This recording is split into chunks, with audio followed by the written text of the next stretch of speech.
ये आकाशवाणी दिल्ली है। कृपया हमारे अगले कार्यक्रम की प्रतीक्षा कीजिए। ये आकाशवाणी है। प्रस्तुत है मूल्य आधारित पत्रकारिता की दशा और दिशा पर केंद्रित रूपक सत्यमेव जयते। लेखक हैं विजय दत्त श्रीधर, प्रस्तुतकर्ता राकेश ढौंडियाल। तो लीजिए सुनिए रूपक सत्यमेव जयते।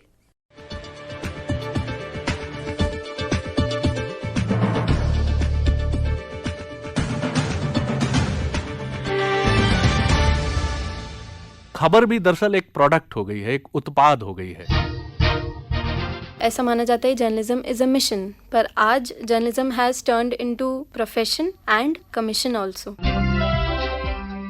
मूल्य जो है वो एक सिद्धांत है समाज में, और पत्रकारिता जो है एक व्यवहार की चीज है। तो दोनों के बीच में एक समन्वय की जरूरत है।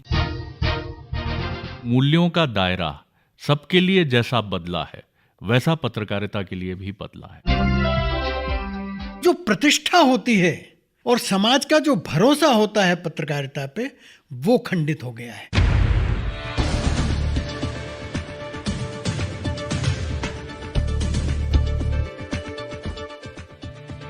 कहते हैं इतिहास सबक होता है, अतीत की अच्छाइयों से प्रेरणा ग्रहण करने और भूल चूक, गलतियों से सीख लेने का माध्यम।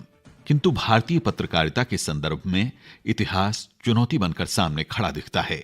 ऐसा इसलिए कि भारत में पत्रकारिता और राष्ट्रीय नवजागरण आंदोलन साथ साथ चले हैं। उनके संघर्ष और लक्ष्य समान रहे हैं। राजनीतिक आजादी, समाज सुधार, स्वदेशी और स्वावलंबन तथा शिक्षा को आधुनिक ज्ञान विज्ञान से जोड़ना, यही पत्रकारिता के उत्प्रेरक बिंदु थे और यही नवजागरण के मंत्र भी। उन दिनों पत्रकारिता न तो उद्योग थी और न ही व्यापार। बात अंग्रेजी हुकूमत के दौर की है, 1907 की। इलाहाबाद से उर्दू का एक साप्ताहिक अखबार निकला, नाम था स्वराज। जब वो अखबार निकला तो वो चूंकि देश की स्वतंत्रता के लिए और अंग्रेजों के विरोध के लिए बहुत ज्यादा लिखा पढ़ा करता था। वो कुल मिलाकर के 2.5 साल प्रकाशित हुआ।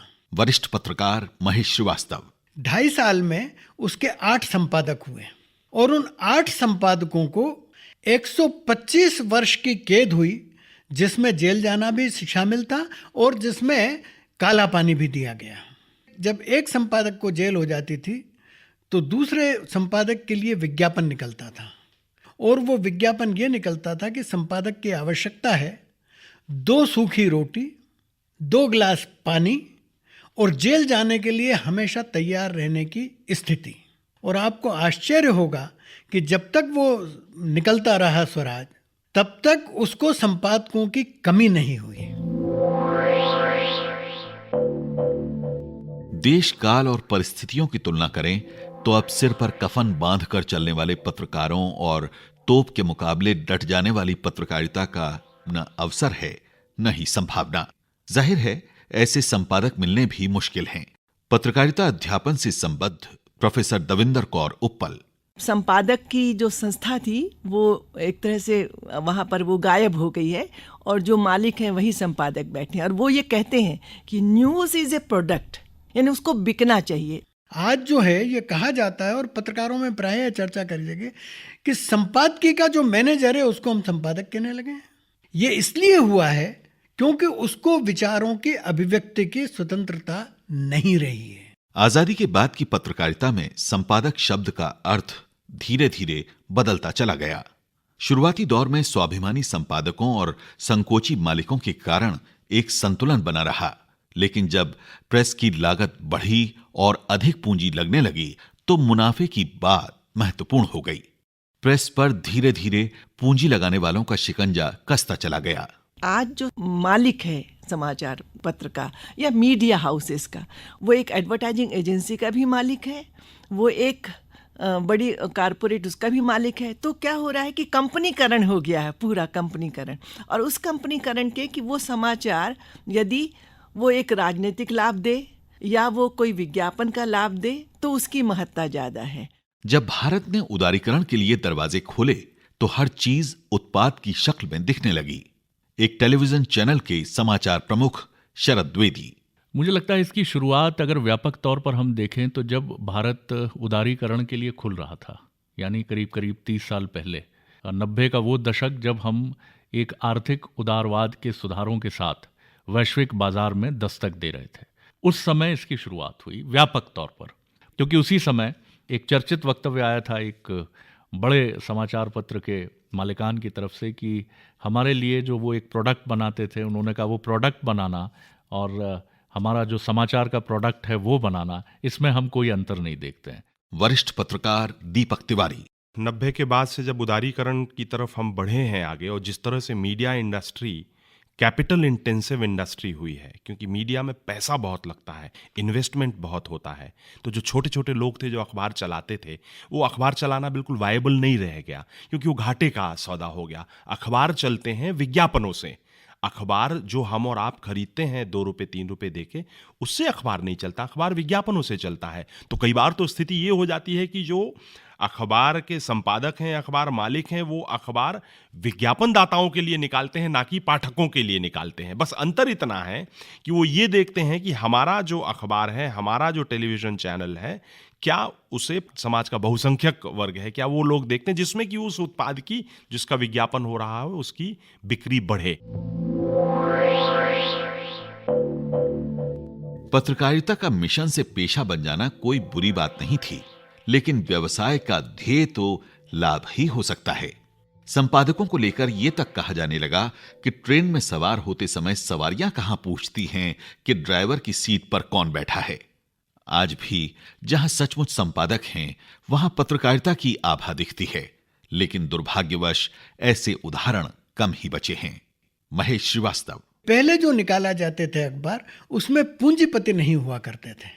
जैसे ही स्वतंत्रता के बाद लोगों ने इसकी शक्ति को समझा, वैसे ही पूंजीपति लोग इसके बीच में आ गए। और पूंजीपति का मुख्य उद्देश्य यह नहीं होता है कि हम समाज के हित की बात करें, उसका यह उद्देश्य होता है कि हमारी चीज़ या हमारा उत्पाद कैसे ज़्यादा बिक सकता है। तो इस प्रकार से समाचार उत्पाद के रूप में परिवर्तित हो गया।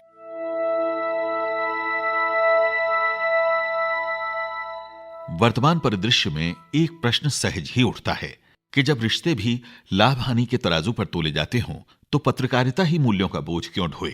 प्रोफेसर दविंदर कौर उप्पल।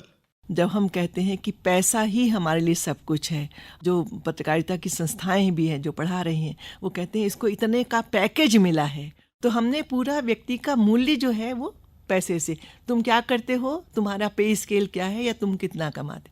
तो जब पूरा ऐसा हो गया है तो स्वाभाविक है कि उसमें भी मूल्यों में कमी आएगी। लेकिन पत्रकारिता क्या है? पत्रकारिता जो है वो समाज को मॉनिटर करने के लिए नहीं है, वो समाज को चेताने के लिए भी है।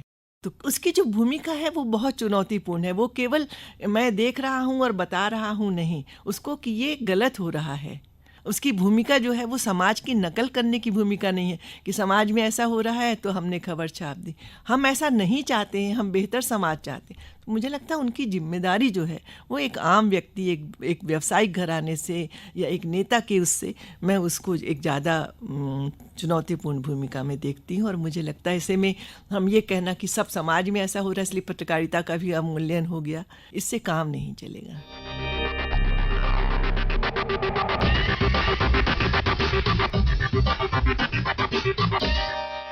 आए दिन एक नया समाचार चैनल और नया अखबार। मीडिया का प्रभाव तो निरंतर बढ़ रहा है, किंतु उस प्रतिष्ठा का क्या जो उसे आजादी से पहले हासिल थी। पहले आप देखिए, अखबारों को गजट कहा जाता था। कोई बात अगर अखबार में छप गई तो लोग कहते थे गजट में छप गई, ये बात तो बिल्कुल सत्य है। और आज इसके ठीक विपरीत होता यह है, अरे ये उसकी आलोचना छपी, उसने उसको पटा लिया होगा, उसने उसको पैसा दे दिया होगा, उसने वो कर दिया होगा। शरद द्विवेदी। मैं चूंकि टेलीविज़न इंडस्ट्री से बीते कुछ वर्षों से जुड़ा हूं, तो मुझे कई ऐसे दर्शक मिलते हैं जो ये सवाल करते हैं कि आपकी खबरों पर भरोसा करने का मन नहीं होता। तो ये बहुत चुभता हुआ सवाल होता है। तो जब हम उनसे पूछते हैं कि ऐसा क्यों होता है, तो वो कहता है कि आप लोगों के प्रस्तुतिकरण में नाटकीयता बहुत होती है। कई बार आप लोग पारसी थिएटर के किरदार मालूम पड़ते हैं, जिस तरह से आप चीखते हुए आपके एंकर्स और आपके प्रस्तुतकर्ता किसी खबर को प्रस्तुत करते हैं। तो वो ये सवाल करते हैं कि खबर को खबर की तरह आप क्यों पेश नहीं करते। तो ये एक बड़ा सवाल है, और ये सवाल कई बार टीआरपी की दौड़ में जाके उलझ जाता है, या वहाँ जाकर इसका जवाब उलझ जाता है। तो ये चीज़ें हैं, लेकिन मैं फिर भी ये मानता हूँ कि टेलीविज़न ने जिस तरह से कई बड़े मसलों को उठाया है, बड़ी चीज़ों को सामने रखा है, और सोशल मीडिया, ये मुझे लगता है कि आने वाले वक्त में जर्नलिज्म में भी एक बहुत अहम रोल प्ले करेगा। खबरें ही खबरें, सबसे तेज। मुंबई से बॉम्बे का नामो निशान मिटाने पर मेट्रो इंडिया में इन बड़ी खबरों के अलावा देखिए लोधी कॉलोनी में हुई हत्या की। शोर में तब्दील होती ये आवाजें जब पहले पहल उठी थीं, तो लगा था कि ये सच्चे प्रजातंत्र के लिए उठने वाली आवाजें हैं। किंतु बाजार के दबाव में समाचार का उद्देश्य बदलता चला गया। माखनलाल चतुर्वेदी राष्ट्रीय पत्रकारिता विश्वविद्यालय से संबद्ध दीपेंद्र सिंह बघेल। समाचारों से हमारी ये अपेक्षा होती कि जो भी हमारा राष्ट्रीय परिवेश है, अंतर्राष्ट्रीय परिवेश है, उसमें जो भी घटनाक्रम हो रहा है उसके प्रति एक संवेदनशील रुझान के साथ हमें वो जानकारी दे, ताकि हम समाज के साथ बहुत गहरा जुड़ाव बना सकें। पर फिलहाल चैनल एक तरह से सतही रुचि को बढ़ाते हुए, लोक रुचि के स्तर को गिराते हुए एक बहुत ही सनसनीखेज घटनाक्रम के माध्यम से अपने दर्शकों को मनोरंजन देने की कोशिश कर रहे हैं। हाँ तो मेहरबान कदरदान, समाचार समाचार और समाचार, घर के अंदर के बाहर के, नाग नागिन के प्यार के, आदमी और औरत के तलाक के, चतुर चुड़ैल और भूत हवेली के, मंगल पर अमंगल की छाया और शनि पर राहु की माया के समाचार।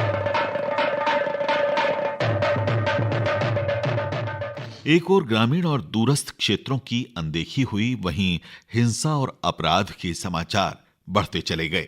आपराधिक समाचारों के नाट्य रूपांतरण ने आपराधिक मनोवृत्ति को और प्रोत्साहित किया। मनोचिकित्सक डॉक्टर रूमा भट्टाचार्य। न्यूज़ में अक्सर ये क्रिमिनल घटनाओं को दिखाया जाता है और उसका जो नाट्य रूपांतरण दिखाया जाता है चैनल्स में, उसका निश्चित रूप से मानसिक प्रभाव जो है देखने वालों पे पड़ता है। और मैं ये कहना चाहती हूँ कि ये जो क्राइम करते हैं, ये निश्चित रूप से कोई स्वस्थ इंसान नहीं है। क्राइम करने की एक टेंडेंसी जो होती है वो एंटी सोशल पर्सनालिटी डिसऑर्डर, यानी एक विकृत व्यक्तित्व है। तो जो एंटी सोशल पर्सनालिटी डिसऑर्डर वाले उस चीज़ को देख रहे होते हैं, तो कई बार उससे वो मोटिवेट होते हैं। पश्चिमी दुनिया में जब समाचार पत्र पत्रिकाओं के युग का अंत आंका जा रहा है, तब भारत में पत्रों का प्रसार बढ़ रहा है। पाठकों की संख्या जब निरंतर बढ़ रही हो, तब विज्ञापन बाजार का पलड़ा उनकी तरफ झुकना स्वाभाविक ही है। पत्र पत्रिकाओं में ऐसे फीचर और समाचार कथाएं आने लगी जो उत्पादों का बाजार बढ़ाएं, उनकी जरूरत का मायाजाल रचें, मानव को उपभोक्ता में बदल कर रख दें। इसके लिए समाचार पत्रों ने अपने पवित्र स्थान मुहैया किए, या समाचारों के स्थान पर इम्पैक्ट फीचर छपने लगे। पत्रकारिता को पेड न्यूज के इस जंजाल से बचाने के लिए कई बार आवाजें उठीं, लेकिन हर बार बाजार के शोर में दबकर रह गईं। पत्रकारिता के आदर्श और वर्तमान स्वरूप के अंतर को समझने के लिए हमें अतीत की बात करनी ही होगी। जो भारत का पहला अखबार निकला, जिसको हम हिकिस गजट कहते हैं, तो उसमें वो उन्होंने एक लाइन लिखते थे कि open for all, influenced by none, सबके लिए खुला है लेकिन किसी से प्रभावित नहीं है। तो मैं सोचती हूँ कि एक उन्होंने बहुत बड़ा मंत्र दिया था, यद्यपि उन्होंने स्वयं उसका पालन नहीं किया, उन्होंने भी कई सनसनीखेज खबरें की, लेकिन ये एक बहुत सूक्ति वाक्य है। आज़ादी के पहले पत्रकारिता का जो मूल्य निर्धारित किया गया था, वो समाज सुधार के साथ साथ स्वाधीनता के प्रति समर्पण उसके लिए अनिवार्य तथ्य था।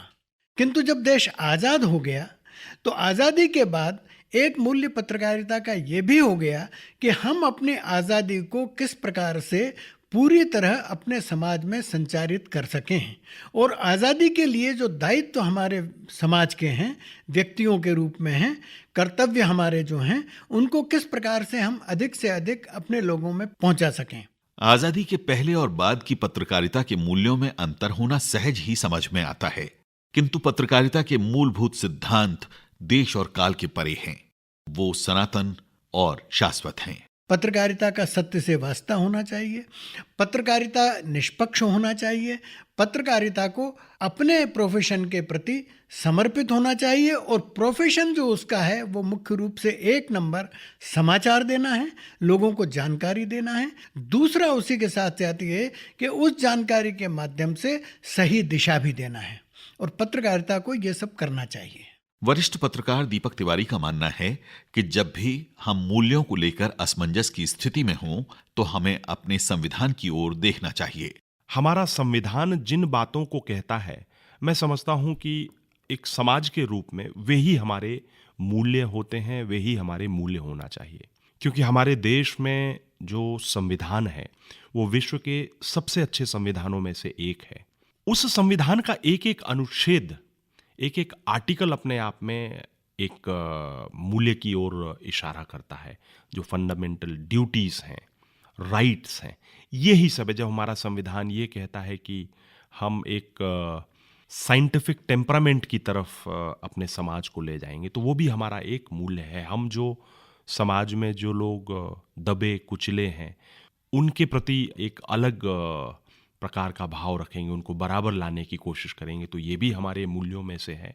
जब हम ये बात करते हैं कि हम अपने देश के, अपने राष्ट्र के जो हमारे मानबिंदु हैं उनको बहुत अच्छे से हम बचा के रखेंगे, उनकी कहीं कोई अवहेलना ना हो, भारत जो एक राष्ट्र के रूप में बना है उसको बचाने के लिए हर संभव कोशिश करेंगे, तो वो भी हमारे प्रमुख मूल्यों में से है। अच्छी पत्रकारिता सदैव ही एक अच्छे विपक्ष की भूमिका का निर्वाह करती है, साथ ही वो शोषित और उपेक्षित वर्ग की आवाज भी है। कहीं के विद्यार्थी आए मेरे पास और एक जैसे दूसरी जगह के शिक्षकों से मिलते हैं, तो उन्होंने कहा कि एक अच्छी पत्रकारिता क्या होनी चाहिए। तो मैंने कहा कि आप जब करेंगे तो हमेशा एक द्वंद्व रहेगा कि एक बहुत संपन्न व्यक्ति या साधन संपन्न व्यक्ति या संस्था है, एक तरफ वो है जो साधनों से में जिनके पास कम है या जो जिनको ज़रूरत है, तो वो आप मध्य में खड़े हैं और उस समय आपको निर्णय लेना है कि आपकी पत्रकारिता किसके पक्ष में होनी चाहिए। ये एक रिपोर्ट है कि भारत के अखबार और भारत के टेलीविज़न में उस 80% ग्रामीण भारत का प्रतिनिधित्व 10% से भी कम है, जो कि आबादी के मान से करीब करीब 70% से ज़्यादा है। लेकिन दुर्भाग्य ये है कि देश के प्रमुख 10 समाचार पत्र और 10 प्रमुख टेलीविज़न चैनल्स में वो 5%, 7% या 8% तक सिमट कर रह जाता है। क्योंकि ये घटनाएं हमारे यहाँ इसलिए स्थान नहीं पाती हैं, चाहे किसानों की आत्महत्या का मसला हो या किसानों की चुनौतियाँ हों या ग्रामीण भारत में विकास की जो स्थिति है उससे जुड़ी जो चुनौतियां हैं, क्योंकि उसमें सेलिंग पॉइंट हम नहीं देखते। हमें लगता है कि क्योंकि अभी भी एक अर्बन व्यूअर जो है वो टेलीविज़न के दिमाग में बहुत अधिक है। और दुर्भाग्य ये भी मैं मानता हूं कि मेट्रोज जिसमें दिल्ली और मुंबई का स्थान बहुत बड़ा है, भारतीय टेलीविज़न इंडस्ट्री के लिए अभी भी दिल्ली और मुंबई, ख़ासतौर से दिल्ली की मैं बात करूंगा, कि वो काशी काबा की तरह है कि वहाँ की एक छोटी सी भी घटना पूरे देश को ऐसी बताई जाती है कि जैसे इससे बड़ी घटना देश में कोई घटी नहीं। मीडिया को खुद पैरोकार बनने की कमजोरी पर भी काबू पाना है। मीडिया ट्रायल की शिकायत पीड़ितों से ही नहीं उठ रही है, सर्वोच्च न्यायालय तक इसके खिलाफ टिप्पणी कर चुका है। आरोपियों और अपराधियों के साक्षात्कार पर तो नाराजगी भी जताई गई है। ऐसे में आचार संहिता का प्रश्न सहज ही उठता है। एक प्रतिष्ठित अखबार के समाचार संपादक मणिकांत सोनी, अगर मीडिया स्वयं इस बात को निर्धारित कर ले कि ये हमें नहीं करना, तो मैं नहीं समझता इसके लिए कोई अलग से बॉडी बननी चाहिए। और अगर मीडिया नहीं कर पा रहा है, ये अपना सीमा या दायरा निर्धारित नहीं कर पा रहा है, तो शासन स्तर पर जिस तरह से फिल्मों के लिए एक सेंसर बोर्ड बनाया गया है, उस तरह इलेक्ट्रॉनिक मीडिया के लिए भी एक बोर्ड बनाया जाना चाहिए जो कहीं ना कहीं एक निगरानी रखे और अंकुश लगाया जा सके। देखिए, पत्रकारिता में यूं कहूं कि सेल्फ रेगुलेशन ही सबसे अच्छा होता है, आत्मनियंत्रण सबसे अच्छा है। और उस सेल्फ रेगुलेशन को लेके जो प्रमुख लोग हैं, जो प्रमुख न्यूज़ चैनल्स हैं, प्रमुख पत्रकार हैं, जो भी प्रमुख लोग हैं, उनको इसको लेके थोड़ा सा इसमें और मुखर होके सामने आना चाहिए, क्योंकि हम पाते हैं कि वो जब कोई घटना हो जाती तब तो रिएक्ट करते हैं, सामान्य रूप से कोई मॉनिटरिंग करते रहें ऐसा नहीं कर पाते। इसमें वही बात आ जाती है वो टीआरपी को लेके, क्योंकि अगर सेल्फ रेगुलेशन कमज़ोर होगा तो सरकारों को अवसर मिलता है कि वो फिर अपना नियंत्रण उस पर कसें। और किसी भी लोकतंत्र के लिए ये अच्छा नहीं माना जाता है कि सरकारें मीडिया पर अपना नियंत्रण कसें, नियंत्रण रखें, रेगुलेशन होना चाहिए, इसमें कोई दो मत नहीं है, किंतु वो सेंसरशिप की हद तक कभी नहीं जाना चाहिए। अमेरिका में 9/11 के बाद हमारे देश में ये सवाल आया कि वहाँ तो कुछ भी नहीं दिखाया गया, न जख्मी लोगों को दिखाया गया, न मृत व्यक्तियों को दिखाया गया, और न इस तरह की कोई उस आतंकी हमले से जुड़ी हुई कोई भी नेगेटिव तस्वीर प्रस्तुत की गई। हमारे यहाँ जब मुंबई पर हमला हुआ तो ये सवाल उठा, ये सवाल पूछा गया कि हम क्या ऐसा करके लाइव टेलीकास्ट करके मदद तो नहीं कर रहे हैं उन आतंकियों की जो सीमा पार बैठकर इन सारी चीज़ों को मॉनिटर करते हैं। उसके बाद एक खुद आचार संहिता टेलीविज़न चैनल्स के जर्नलिस्ट ने खुद अप्लाई की अपने ऊपर कि हमको क्या दिखाना है क्या नहीं दिखाना। देखिए, इसको हमको ध्यान रखना होगा कि भारत में टेलीविज़न की मैं बात कर रहा हूँ, वो अभी भी युवा होने की तरफ बढ़ रहा है। अगर आप उसकी उम्र की बात करें तो मैं अभी उसको 18 से 20 साल की उम्र में ही रखूंगा। अभी ये मैच्योरिटी की तरफ बढ़ रहा है। आने वाले शायद 10 सालों में मुझे लगता है कि आप बहुत एक अलग किस्म का एक मंजर हमको देखने को मिलेगा। कोई ऐसी संस्था होनी चाहिए कि अगर आपने गलत किया, हमारे यहाँ ऐसी घटनाएं घटी हैं। जैसे मैं आपको एक पहले मैं अमेरिकन उदाहरण देती हूँ। एक महिला पत्रकार केनेथ कुकी नाम था उनका, उनको पुलित्जर प्राइज़ मिला था 80 में, और उन्होंने एक स्टोरी की थी जिमीज़ वर्ल्ड, वाशिंगटन पोस्ट में थी वो, और वो पूरी उन्होंने एक फेक स्टोरी की, उस स्टोरी को पुलित्जर प्राइज़ मिल गया। लेकिन पुलित्जर प्राइज़ लेने से पहले वाशिंगटन पोस्ट ने अपने दूसरे पत्रकारों को भेज के उस तथ्यों की जांच कराई तो पता चला पूरी नकली स्टोरी थी। तो केवल उसको नौकरी से नहीं निकाला गया, वाशिंगटन पोस्ट ने संपादकीय लिखकर क्षमा प्रार्थना की। हमारे यहाँ भी ऐसी घटनाएं घटी, लेकिन चैनल ने माफ़ी नहीं मांगी। आप कह सकते हैं कि बाहर से भी अंकुश बहुत ज़रूरी है, और उसमें बाकायदा दंड का प्रावधान कह लें, या अगर स्वयं अपने आप करें, तो मेरी अपनी समझ है कि अगर जो गलत तथ्यों के साथ में दूसरों की प्रतिष्ठा से या राष्ट्र की एकता से, तो उसके ऊपर कहीं ना कहीं अंकुश होना चाहिए, चाहे कोर्ट की तरफ से हो या उनके अपने साथियों के साथ में हो। मुझे लगता है दोनों होना चाहिए। जो हमारी नैतिकताएं हैं उनको लेकर के किसी भी प्रकार के आदर्शों को थोपना ये एक असंभव सी चीज़ लगती है। किंतु यदि व्यक्ति की आपने मानहानि की है, यदि कोई ऐसा कर्म किया है जिसके माध्यम से समाज या व्यक्ति या कोई संस्था बदनाम होती है, या उस पर ऐसा आक्षेप लगता है जिसका कोई आधार नहीं है, तो हमारे यहाँ क्रिमिनल प्रोसीजर कोड में इस प्रकार की व्यवस्था है कि आप उस पर मुकदमा कर सकते हैं और उससे हर्जाना वसूल कर सकते हैं। इस बात से भी इनकार नहीं किया जा सकता कि समाचार के गिरते स्तर के लिए कहीं ना कहीं पाठक या दर्शक भी जिम्मेदार है।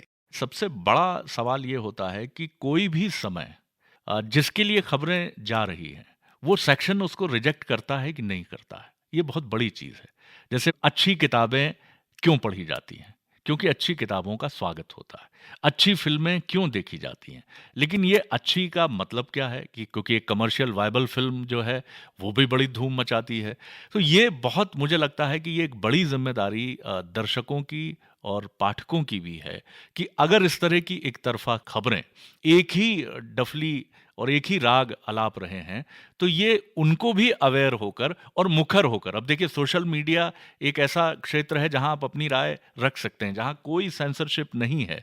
अगर ये मुखालिफत समाचार के मैनेजमेंट तक पहुंचेगी कि वो दर्शक और वो पाठक, वो टेलीविज़न के दर्शक हों या अखबार के पाठक हों, वो रिजेक्ट कर रहे हैं और विरोध कर रहे हैं।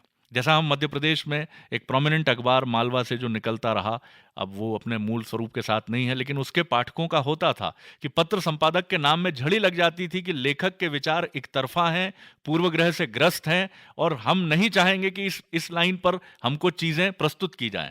ये रिजेक्शन आना चाहिए।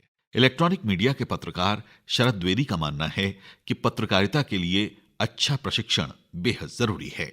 पत्रकारों का व्यापक तौर पर एक प्रशिक्षण, और ये अनिवार्य किया जाना चाहिए किसी न किसी रूप में इसकी अनिवार्यता होनी चाहिए, चाहे इसको राज्य सरकारें देखें कि कोई भी पत्रकार अगर ये दायित्व संभाल रहा है तो कहीं ना उसका एक प्रशिक्षण हो, क्योंकि प्रशिक्षण कहीं ना कहीं एक नैतिकता की तरफ आपको ले जाता है। जब आप सुनते हैं कि आप कितने महत्वपूर्ण हैं, आपका दायित्व कितना महत्वपूर्ण है, तो ये परिवर्तन आता है। क्योंकि अभी जो पत्रकार आ रहे हैं, खासतौर से मैं अगर आपको टेलीविजन इंडस्ट्री की बात करूं, जो stringer based appointment television channels में होते हैं, उसमें मुझे लगता है कि मैं किसी अगर आंकड़े पर न भी जाऊं तो मुझे लगता है 80% से अधिक पत्रकार ऐसे हैं जो गैर प्रशिक्षित हैं, जिन्होंने पत्रकारिता का विधिवत अध्ययन नहीं किया है। वो किराने की दुकान भी चलाते हैं, उनमें से कुछ किसान भी हैं, उसमें से कोई एडवोकेट भी हैं। तो उनके अपने इंटरेस्ट हैं, फिर मैनेजमेंट के इंटरेस्ट हैं, और फिर कई बार वेस्ट इंटरेस्ट जो लोकल लेवल पर बन जाते हैं। तो ये सब पत्रकारिता को बहुत चौराहे पर खड़ा कर देते हैं।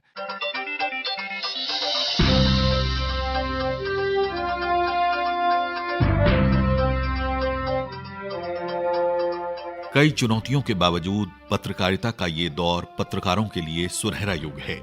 ऐसा समय जब कुछ छुपाए नहीं छुपता, जब सच उद्घाटित करने के लिए सारे उपकरण मौजूद हैं।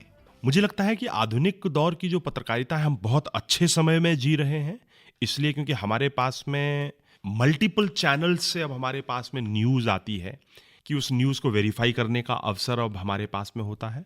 टेक्नोलॉजिकली अब हम इतने एडवांस हो चुके हैं कि न्यूज़ घटने के दुनिया के किसी भी कोने में कोई घटना घटती है, उसके 10-15 मिनट के अंदर ही हमारे पास में वो पहुंच जाती है।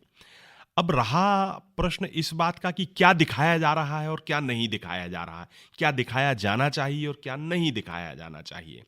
इसको लेके पहले जितने भी नियंत्रण होते थे वो अब सब समाप्त हो चुके हैं इंटरनेट के आने के बाद में।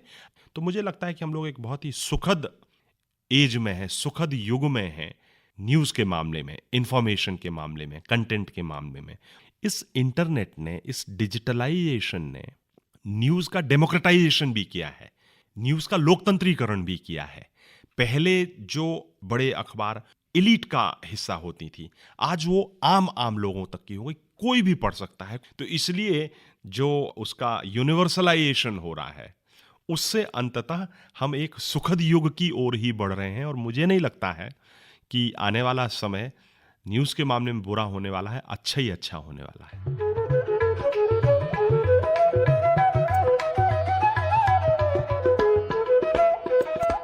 ऐसा नहीं है कि पूंजीवाद में पत्रकारिता आवश्यक रूप से मूल्य विहीन हो जाती है। पश्चिमी देशों में मीडिया पहले से ही उद्योग का रूप ले चुका था, किंतु वहां मीडिया सकारात्मक बना रहा। उसने अपने मूल्यों, अपनी मर्यादाओं का सम्मान किया। ऐसे कई उदाहरण भारतीय पत्रकारिता में भी मिलते हैं। इस संक्रमण काल में वर्तमान दशा चिंतनीय लग सकती है, किंतु भविष्य में यह निराशा छंटने वाली है। यदि मीडिया एक बार ठान ले कि हम वही प्रस्तुत करेंगे जिसकी पाठकों और दर्शकों को सचमुच जरूरत है, यदि संपूर्ण मीडिया बहुजन हिताय बहुजन सुखाय के मंत्र को आत्मसात कर ले, तो बढ़ते प्रभाव के साथ उत्तरोत्तर इसकी प्रतिष्ठा भी बढ़ेगी ही।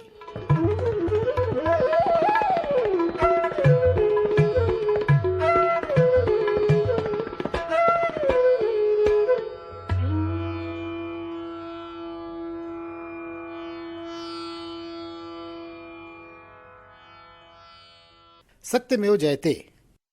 अभी आपने ये रूपक सुना।